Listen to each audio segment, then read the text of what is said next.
बच्चों, good morning. आज हम हिंदी का 6 चैप्टर पढ़ने जा रहे हैं, भगत सिंह का बचपन।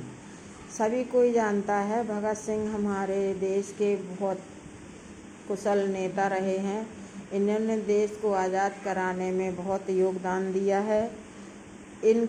इसमें यही बताया गया है कि वो भारत माँ के सच्चे सपूत थे और उन्होंने छोटी सी ही उम्र से देशभक्ति के लिए उनके अंदर कितना जज्बा था। तो इसमें यही बताया गया है कि उनका जन्म हुआ था 27 सितंबर 1907 को। उनके पैदा होते ही उनके जो पिता थे, चाचा थे, वो सब जमानत पर छूट आए। तो उनकी दादी उनके जन्म से बहुत खुश थी और वो उसको उन्होंने ही नाम दिया था भागा वाला, मतलब अच्छा भाग्य वाला। इसी के बाद उन्हें भगत सिंह नाम से पुकारा जाने लगा। एक बार वो अपने पिता के साथ में एक मित्र के यहाँ उनके गए तो उन्होंने देखा कि सब लोग तो अपनी अपनी बात में मशगूल थे, पर जो था बच्चा वो खेल खेले मिट्टी के ढेर पर से छोटे छोटे तिनके लगा रहा था। मेहता जी ने बच्चे को इस प्रकार खेलते हुए देखकर उसने पूछा, तुम्हारा नाम क्या? उन्होंने बताया भगत सिंह। उन्होंने पूछा, ये क्या बोल रहे? उन्होंने कहा, बंदूकें। बोले, क्यों? बोले, देश को आज़ाद कराने के लिए।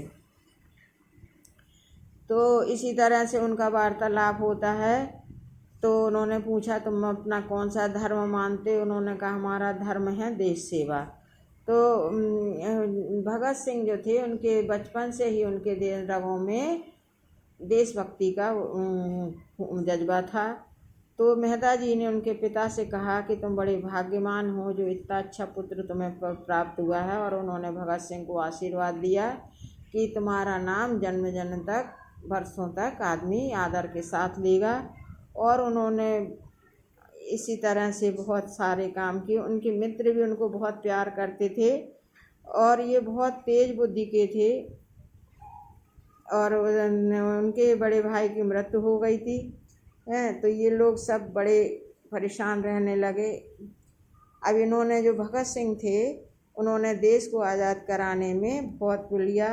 और ये पंजाब में, अमृतसर में ये जलियांवाला बाग का कांड हुआ, ये बहुत अंग्रेज़ों का शासन था, देश हमारा गुलाम था, तो उन्होंने बहुत अत्याचार किए। तो उन्होंने खून से भरी नदियों को देखा, सारे लोगों के जो शिकार करे थे उन्होंने मनुष्यों को मारा था, तो उसके खून से उन्होंने तिलक लगाया और बोले थे कि हम इसका बदला लेके रहेंगे और देश को आज़ाद करा के रहेंगे।